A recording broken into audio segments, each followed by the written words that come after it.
San Francisco? Yeah. Oh, man, I'm going to tell you about San Francisco. San Francisco ain't did a thing for me. I mean, ever since I got out of high school, I had a couple of jobs. I worked at a couple of hat companies and warehouses. I mean, after a while, they say, well, I guess we're going to lay you off for a couple of weeks, you know. All right, they talk about the South. The South is not half as bad as San Francisco. You want me to tell you about San Francisco? Yes, I'll tell you about San Francisco. The white man, he's not taking advantage of you out in public like they're doing down in Birmingham, but he's killing you with that pencil and paper, brother. When you go to look for a job, can you get a job? Can you get a job, Winkle? This is the San Francisco Americans pretend does not exist. They think I'm making it up. National Educational Television presents Take This Hammer. Take this hammer. This is a film report on a visit to the city of San Francisco by the novelist, essayist, and playwright James Baldwin. Mr. Baldwin's guide on this tour of the city is the Executive Director of Youth for Service, Orville Luster. Take this hammer and carry it to the captain. You tell him I'm gone. You tell him I'm gone. The drive from the airport into any American city looks pretty much the same. You could be anywhere. But for James Baldwin, this similarity goes deeper.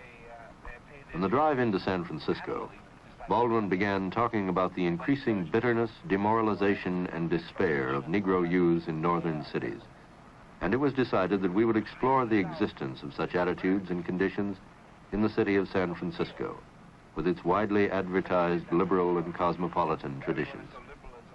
Baldwin also talked about his concept of dues paying, or living up to one's responsibilities, and commented that many Northerners seem to feel that because they do not live in Mississippi, they are somehow paying their dues. I think the truth is that everyone, on the one hand, is fundamentally capable of paying his dues. But no one pays his dues willingly. You know. And the white man, like the black man, like any other man on earth, can pay his dues if he realizes that that's what he's got to do. As long as you think there's some way to get through life without paying your dues, you're going to be bankrupt. Because the bill has come in. It's not coming in. It is in. And the great question now is precisely what we've got in the bank. This will cost us everything we think we have. Everything. And Birmingham is an incident, you know, which may become a shrine. What is really crucial is whether or not the country, the people in the country, the citizenry, are able to recognize that there is no moral distance, which is to say no distance, between the facts of life in San Francisco and the facts of life in Birmingham. One's got to call, you know, one's got to tell it like it is. And that's where it's at.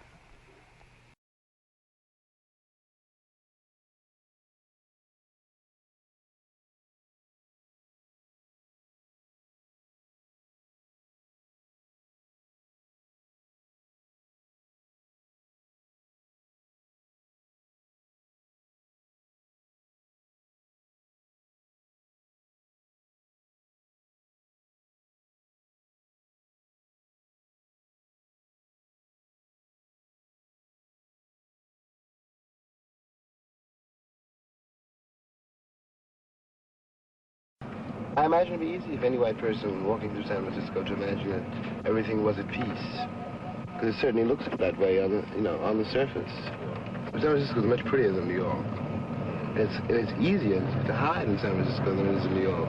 Because you got the view, you got the hills, you got the San Francisco legend too, which is that it's so cosmopolitan and forward-looking. But it's just another American city. And if you're a black man, that means that's a very bitter thing to say. Children are dying here as they are in New York, and for the very same reason. But the city is a somewhat better place to lie about it. It's really all it comes to. Nobody wants to destroy the image of San Francisco. Behold the city. Oh, yes. Yes. I'd like to acquaint you with San Francisco as a whole, Mr. Baldwin, and I think mostly that's being watched here today is something black. And young people go to school together, they graduate off the same stage, and then when it comes to jobs, the black face is not qualified. But they graduate, then my daughter has to go clean up the same girl's house that she graduates off the stage. As I say, the most thing that's being watched is the black face. What we were talking about last night coming in from the airport was the real situation of Negroes in the city, Yes. as opposed to the image That's right. San Francisco would like to present. Yes. Well, why don't you tell me a little bit about it? I know a lot about New York, but I'm a stranger here. But to say, I'm sure the principal holds. I'm curious about the details. Well, one thing about it, in this particular area, about 80% of the people in this area are Negro. This is a real large housing project. There's, as far as delinquency is concerned, we'll rank about 4. The job situation is bad. This is a real black belt of San Francisco. I think that the lady over to your left, Mrs. Nichols, is a good representative of one of the indigenous leaders in this area. Tell me something which may sound like a stupid question. But it's a question I have to ask myself all the time. What precisely do you say to a Negro kid to invest him with a morale which the country is determined he shan't have? Or to spell it out more specifically, when dealing with a Negro kid and trying to insist that he know that he can do anything he wants to do, how do you make him believe it? That's a difficult question. I think that one of the main things that we have to make him believe, you know, they say everybody could be the president of the United States, and then this boy grows up and he comes up. By the time he gets 40 to 50 years old, he begins to find out that this is not true, and to make him be able to face what's coming to him in the future. There's going to be a Negro president in this country. There never will be a Negro president in this country. Why do you say that? We can't get jobs. How are we going to be a president? Got me. But I want you to think about this. That there will be a Negro president of this country. But it will not be the country that we are sitting in now. But if you say to yourself, there never will be a Negro president of this country, then what you're doing is agreeing with white people who say you are inferior. It's not important, really, you know, whether or not there's a Negro president. I mean, in that way. What's important is that you should realize that you can become the president. There's nothing anybody can do that you can't do. Well, the truth is that I don't think this is an exaggeration, but I think the truth still is that even to get the most meager opportunity, you've got to be at least 5 times as good as anybody else around. 5 times as good, not only at the job, but this is what is so dangerous, I think. You have to have the boys that I grew up with, I grew up in the streets in Harlem. And of the survivors, what marks all the survivors is a certain ruthlessness which was absolutely indispensable if one were going to survive. I can do it. I can do it. I can do it. Don't have to work. Don't have to work for nobody. And I can make it. Don't have to work. How do you make it? Tell me how I make it. This is something I'm going to tell you how I make it. I'm indicting myself, brother. I thought you go back to the police when I didn't did. I didn't say you were doing that. I said you were doing something that for. And so, I thought to you that I robbed the bank in Los Angeles. You believe that? Well, no, if you don't say you did. I ain't going to say I didn't either. The same kids we're talking about now, their real problem is they cannot find in the country any reason to accept anything the country says. And they're very young, so they can't find anything else either. And this is how they end up, for example, on the needle. It's a crime committed by one section of the populace against another section of the populace. And it's a crime which really could destroy this country. What do you think about the police? I think they have a purpose, but then, again, the way some of these people do you sometimes when they pick you up and stop you. Well, like a couple of times we'd be downtown just walking around, they'd look at you. If you look suspicious, they would just stop you. Like I was going to show one night, me and my wife, and we just happened to go around Market Street, and we seen this police car go by. All right, we could turn the corner. The next corner, they meet us and they stop us. All right, the show starts at 7:45. We were out there till 9 o'clock. And then they didn't have no excuse to stop us, but they stopped us, searched the car, and called in and this and that. And what was the purpose of that? We weren't doing anything wrong. Nobody was mad. Let me ask you one thing. What do police do when they get mad? What do the police do when they get mad? I mean, we ordinary citizens, and we get mad, and we can do things to hurt people and rob and steal. What do they do when they get mad? Who do they take their steam off on? I think you know the answer to that question. Well, I couldn't answer that because the police has never bothered me in that way, but I read newspapers, and I've been living around here all my life, and I see things going on. Mm-hmm. Well, when a policeman gets mad, he's got a gun and he's got a club. And he uses them too, though. Yeah. It's one thing that's the difference in San Francisco and Birmingham. It is that San Francisco is whitewashed.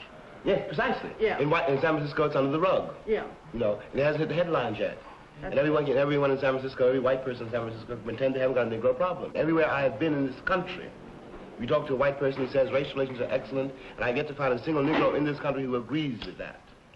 And then if you ask that the Negro have a better opportunity, ask that the Negro be hired in a large firm, they'll reach out and hire one. That's to shut your mouth. And put him in the window. Well, Mr. Baldwin, I'd like to also say that Hunters Point seems to me, in my opinion, in my way I'm looking at it, Hunters Point is just like being in Alabama right now. Mm-hmm. And I feel that we don't, some of the ones that can't go down, we can march on San Francisco for the black man, to help the black woman. We can do that here because it has been stated that until we work on this, San Francisco and other areas, New York and all, Chicago and all around, that we can get something done. We can help our brothers in the South. Yes. Those, the black people in Alabama are my people. Yes, yes. Primarily, I'm from Texas. Mm-hmm. But anywhere in the South, anywhere a Negro, a black man is involved, I'm there. Mm-hmm. I'm the mother of 5 kids, the mother of a 9-week-old baby. But if the time comes where I can't march here in San Francisco, I certainly will beg Barry a ticket to go to Alabama. Mm-hmm. And I am ready. You ought to get down and everything in my soul. There's something on there.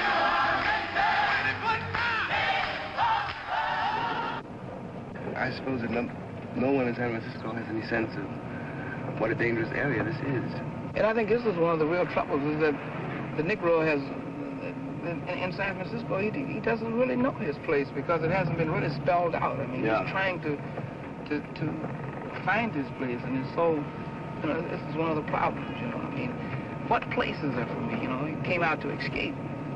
And then you keep trying to another prison. That's right. You know, you find yourself facing the Pacific Ocean. You know, there's no place else to go. Yes. You know. Now you can see this is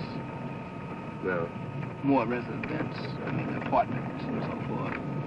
Coming down, we will soon be to Market Street. The great problem is how in the world one is going to invest these children with a new morale, with some sense of their own worth. Because the country isn't going to do it. The country won't do it. I suppose one could say at the moment the country can't do it. It doesn't have much sense of its own worth. We have no race to themselves. We have no race. We have no cut flag. No cut. Who's going to back on this? White man? Oh, Slavery, bro.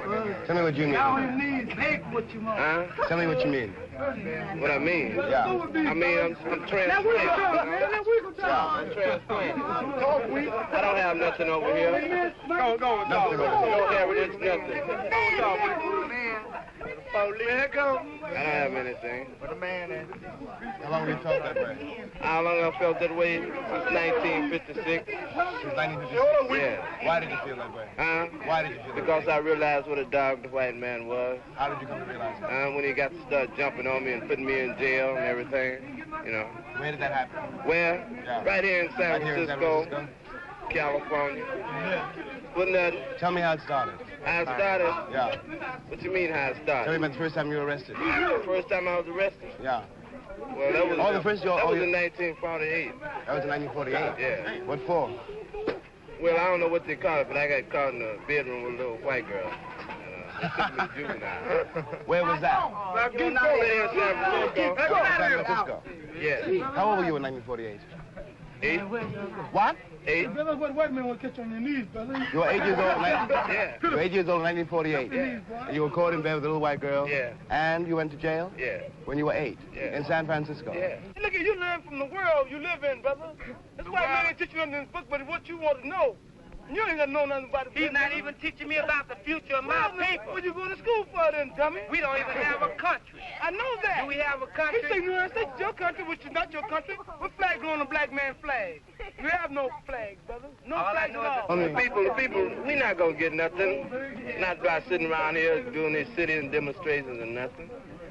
People not gonna do anything. Well, how are we going to do it? By violence. Violence. And when By you say, uprising, having a revolution. but there are 20 million of us. 20 million. That's enough. Not these days and not in those terms. Oh, it's enough. They're scattered. 48 states. 48 states get them together. How? How? Through Islam. What? The true religion, you know? Get all the people together, get all them believe in one thing, and then they can't help but stick together. I mean, we can't stick together now. Half of us Christians, the other half Baptists, you know, some Jews and all that. Now, what good is that going to do us? Catholic. So you think the only thing we can do Let's get together. Have an armed uprising? Really. Just put blood, you know, let everybody bleed a little bit. That's the only way we're going to get in this thing. What happened to the people in Birmingham? Well, Birmingham isn't over yet. Yeah, it's over. Oh, yeah, it's over. It's over. It's over. They done sent in the state troopers, the federal. That's all over now. People, they had a little show Sunday night, you know. That's the only thing they did. When they was marching around in them thousands and thousands, wasn't nothing happening. They got mad Sunday. Jumped on a few of them. Sent a few of them to the hospital. And then what happened? They said, we're going to give you what you want, huh? Yeah. That ain't nothing. Ain't going to get nothing. Now, the Negro teenager doesn't have any possibility, as we sit here now, I mean, as of this moment, this is not historical, does not have any possibility of accepting American history, which is to say, has no way of learning it, because it has not been and it is not being taught. There is no possibility for him to begin to act on what we always like to think of as the American assumptions, you know, a man's a man for all that and all that jazz. It isn't that he wouldn't. It's because there's no possibility of his doing so, because the country intends to keep him in his place, and still does. So the only way a Negro teenager can make it is to step outside that system, you know, to become, in effect, a criminal on whatever level, you know, to become an operator, you know, like really to make it, or to turn to Malcolm X. They trying to tear down our homes, brother. And when the white man try to tear down your homes, then it's time for you to do something. But what can we do? We don't know anything about what's going on. I mean, we try to go to the meetings and things like that.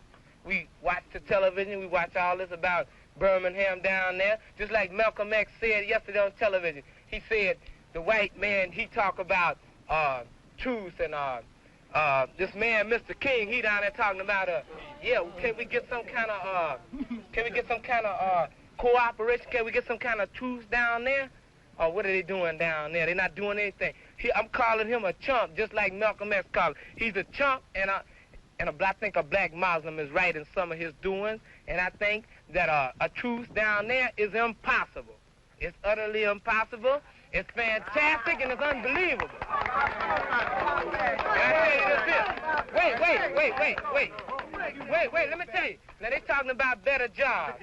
Jobs right here. You want to tell you what kind of job they're going to give us?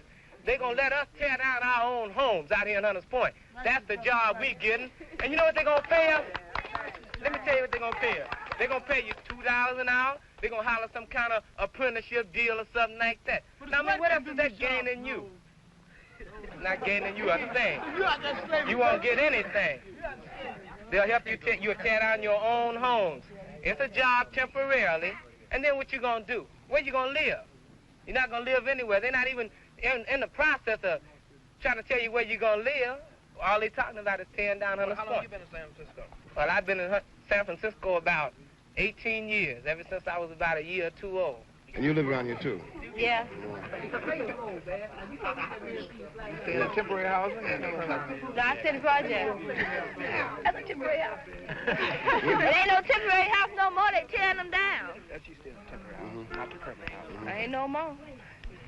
We ain't gonna be no place when they get through. Tighten up, Brad.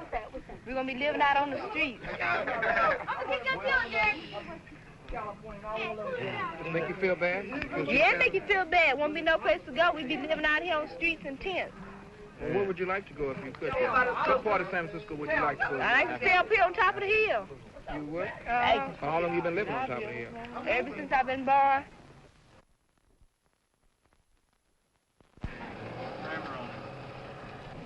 And then this is part of our redevelopment also. What do you mean? You say redevelopment meaning? You mean the removal of Negroes? Yes, that's what I thought you meant. In other words, a lot of the Negroes who came because the Japanese were pushed out now are being pushed out themselves. That's right. In effect, San Francisco is reclaiming this. That's right. This property. That's right. To build it up, which means Negroes have to go. That's right. And where are they going to go? Well, they're going out to Hunters Point and to the Haight-Ashbury area and also into Ocean View, or wherever they can find reasonable rents. Yeah. South of Market and all these other places, wherever they can find cheap rent. In other words, going from one ghetto to the other. Yes. This is the Negro housing project, in effect. Yeah, as well as a few Caucasians staying here, you know. Well, I know a lot about housing projects in New York, but I'm sure this doesn't differ at all. No, housed there, some of the same problems, although the building, the exterior looks... Well, the exterior looks marvelous. It's the whole point. Yes. You know. But I know what goes on inside. Correct me if I'm wrong. I'm sure that in the housing project, I know the housing projects in New York, the kids despise them, you know. Better housing in the ghetto is simply not possible. You can build a few better plants, but you cannot do anything about the moral and psychological effects of being in the ghetto. Yes, that's it. This is the point. Everybody living in those housing projects is just as endangered as ever before by all the things that a ghetto means. If I were raising a kid in one of those housing projects, I would still have at the front door, or probably right next door in the housing project, all the things that I was trying to escape. And I mean such things as, even from such things as dealing with insurance companies if I want fire insurance, you know, to the fact that in the playground, my boy and my girl will be exposed to the man who sells narcotics, for example, to a million forces which are inevitably set in motion when the people are despised. And you can't pretend that you're not despised if you are. You were saying yesterday that children can't be fooled. Well, I could be fooled, you know, and be glad about, you know, having a three-room, whatever it is, you know, smash mataz, terrace overlooking a garage. But if my kid won't be. It's my kids that are being destroyed by this fantastic hypocrisy. Now, this is the ILW housing project, which will be interracial. The people who are renting it now, 70% are Caucasian, 30% Negro. Then above that will be the Eichler homes and so forth. Eichler has always let Negroes buy if they had the money, although their apartments, their houses cost, say, from $22,000 up to $32,000. Yeah. So naturally, this automatically eliminates a lot of people. I conclude that all this has something to do with money. The land has been reclaimed for money, and that the people who are putting up the houses expect to make a profit. Well, it seems to me, I'm not attacking what's called a profit motive. There are some things more important than profits. I know that New York City has been turned into a desert, really, for the same reason. And it's happening in San Francisco now. It's as though the society made the assumption, and certainly acts on the assumption, that to make money is more important than to have citizens. We're paying too high a price for this. Because it isn't only what it's doing to Negro children, which is, God knows, bad enough. It's what it does to white children, who grow up believing that it is more important to make a profit than it is to be a man. And that's the way that society really operates. I don't care what society says. This is what it operates, and these are the goals it sets. And these goals aren't worthy of a man. And adolescents know it. Oh, are you working now, David? No, I'm not. Well, what has been some of your problems that you face as a Negro in San Francisco? Well, my main problem is finding a job. Yesterday I talked to a guy, a white fellow that worked at a filling station. He been out of service 2 months and he got 2 jobs. I've been here 8 years and I worked about 3 steady jobs. And I look every day. Just like he said, he started out, he looked maybe once or twice a day, and he worked at a filling station and worked longshoreman work. And he told me from his own mouth who was on top. He didn't come out and say it just like I'm going to say it, but he come out and told me that you got to know somebody in San Francisco to get somewhere. And by knowing somebody, it's got to be somebody with authority. And nobody in San Francisco, no colored man, got no authority. You know what I mean? There are no Negro leaders in San Francisco that you feel Well, have there are a few. There are a few. Do you know any? No, I don't know any. But the ones that get up there, they don't want to help nobody. You know no one has ever helped you? No, nobody with authority. Besides my parole officer. Well, even the least damaged of those kids would have to put it as mildly as it can be put at the moment. Would have to be a little sardonic about the things he sees on television, what the president says, and all those movies about being a good American, and all that jazz. And he look at this, look over there, look up here, and he would despise the people, you know, who are able to have such a tremendous gap between their performance and their profession. But the more damaged kids simply feel like blowing it up. Speaking only for myself, you know, I feel a little sardonic. I'm civilized, I think. But there's a time in my life when I would have felt just like blowing it up. What's more crucial, what's more terrible is how, since one's in the main left alone in terms of any help you can get from the country in this effort, how you get through to the least damaged kids. And I don't know what I could say which would make any sense to them, because in fact this does not make any sense. Now, with all of these beautiful buildings, now they're going to be ringed in by hostile people, just like you have in New York. Hostile and frightened people, because they walk down the street and wonder why the first Negro boy they see looks at them as though he wants to kill them, and if he gets a chance, tries. And it's because he can't go to Asia, you know. It's because he can't. He has no ground to stand here. The cat said yesterday, "I got no country, I got no flag."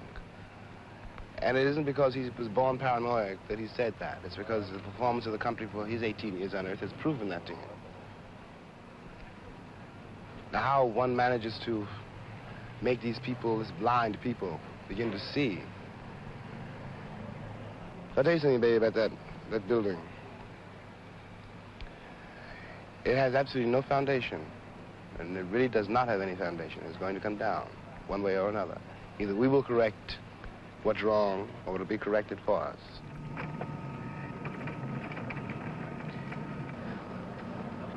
And this is What was that? the St. Mary's Cathedral. This bomb building here. Yeah. I mean, not bomb, but I mean this It looks fire. like a bomb. That was a fire. But this is going to be torn down, but this will not be the site of the cathedral. They're going to change it. Really, it's horrible. Look at it. Oh, yeah. This was started one night. They had some of the kids were having a dance in the downstairs basement. Didn't take it very long. They just gutted the whole thing. But as a result, the Catholic Church was able to raise $15 million to build another cathedral. Some people know how to make it. I was raised a Christian. You know, my daddy and my mama were very religious. Many of the white Christians were not Christians because of the way they treated black people.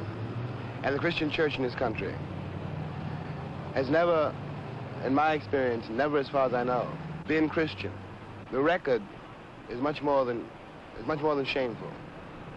The record proves that as we stand here as of this moment, the Christian church is bankrupt. There's not a single person I could turn to if I were trying to deal with one of those boys we were talking to yesterday. If I tried to tell him to go to church or even suggested the name of Jesus Christ, he spit in my face. And it's not because he doesn't like my face. It's because of what white Christians have done and do and now deny. All of these churches are absolutely meaningless. They're almost blasphemous. If they don't mean it, they should say so. Christianity has become a kind of social club. You have to have a membership card to get in. And black people can't have a membership card. Actually, Christianity at the moment looks rather like that church. That shell. The guard shops, I mean, what place? Oh, the guard shops. I think the guard shops, I know the guard shops are there to console a whole lot of desperate people. What we can here call the failure of Christianity, really. You know, people in the guard shops are there because it gives them it's only one of the few places they can go to find any way of getting through their day. Dealing with the landlord and pawnbroker and the children and the whole horrible complex of forces which bear you down every day. One can no longer accept this whole notion of heaven later, you know, concentration camp here. Oh, God.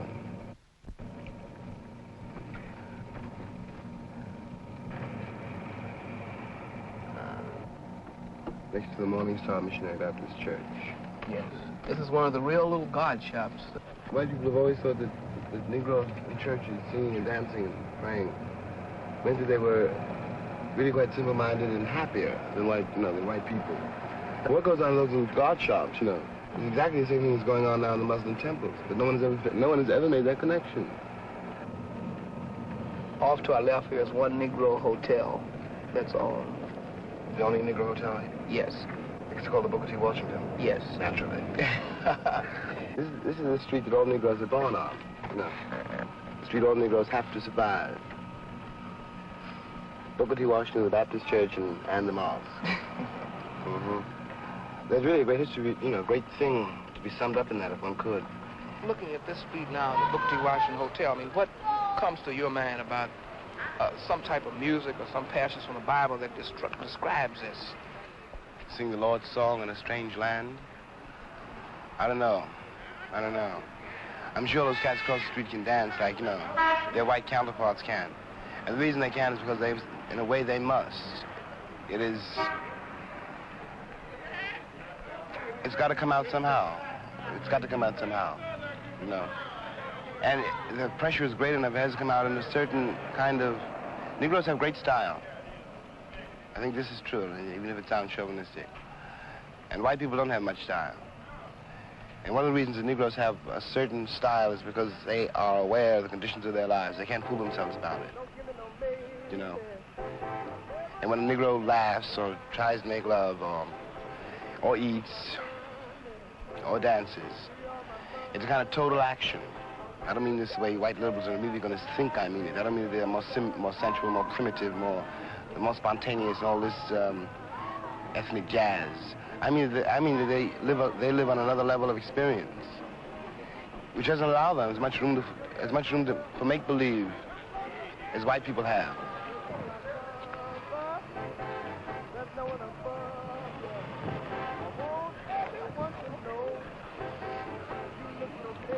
Every American black man knows that there's something that American white men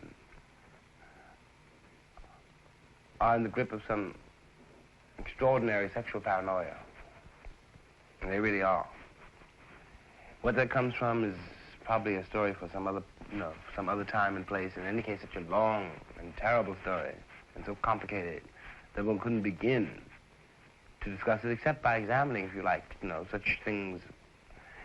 Well, we read Huckleberry Finn. We read William Faulkner. The range between black and white men in this country has always been the most extraordinary there's something real in it and a terrifying invention in it. And it goes all the way back from the first time any American started writing. And it has something to do with the Indian.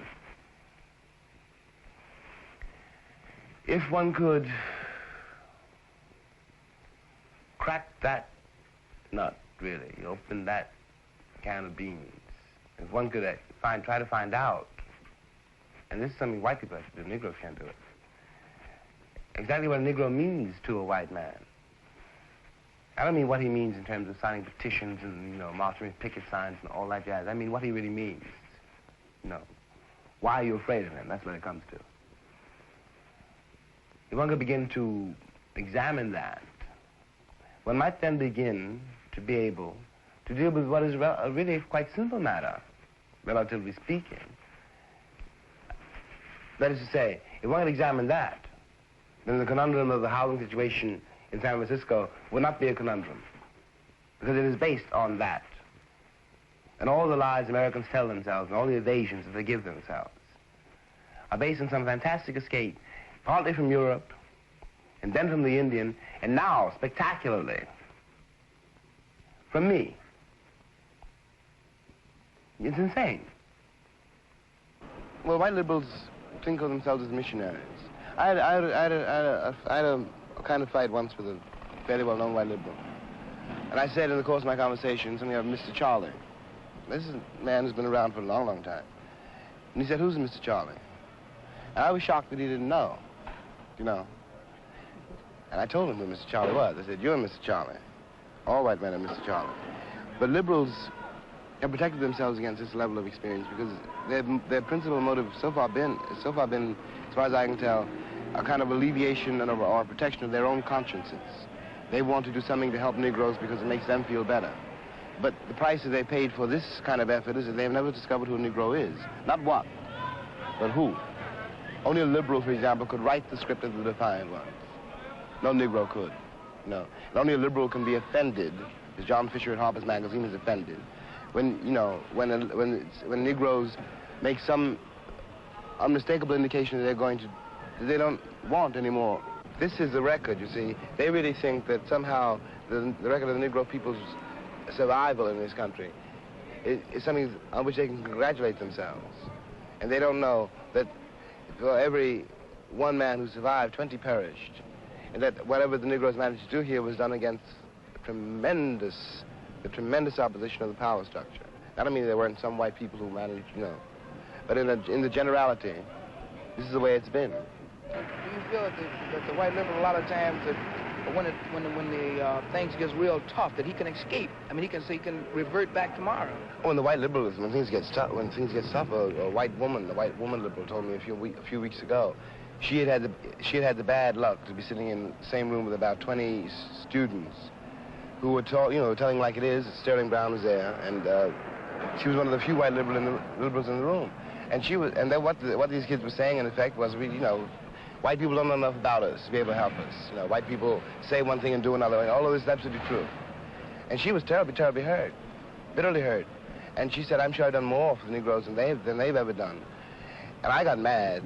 And I said, that's exactly what they were saying. They don't want you to do anything for Negroes. They want you to do it for you. And she said, well, I'm not willing to damage my child, she said.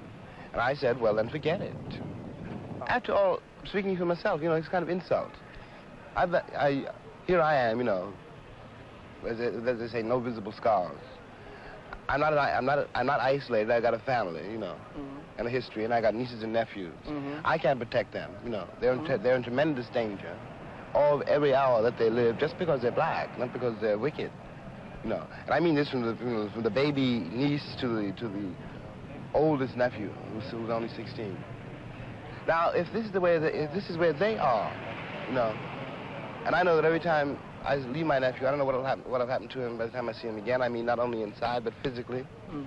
How can you expect me to take seriously somebody who says, I'm willing to fight for you, but I can't afford to let my children I can't afford to let my children be damaged. And furthermore, how can I take seriously somebody who doesn't realize that their children are being damaged by this, by the continuation of this system? You can't serve, as they say, two masters. And the liberal can't be safe and And heroic, too. In other words, he want to become so safe that he gets behind the safety zone. Yes, that's right. That's right. He's with you, but not when the going gets rough. And really, what I really mean at bottom is that he doesn't. If you can put it, think of it in those terms, and you don't see the gravity of the situation. You don't see that we are living in a segregated society, and this does terrible things to my child and does terrible things to your child too.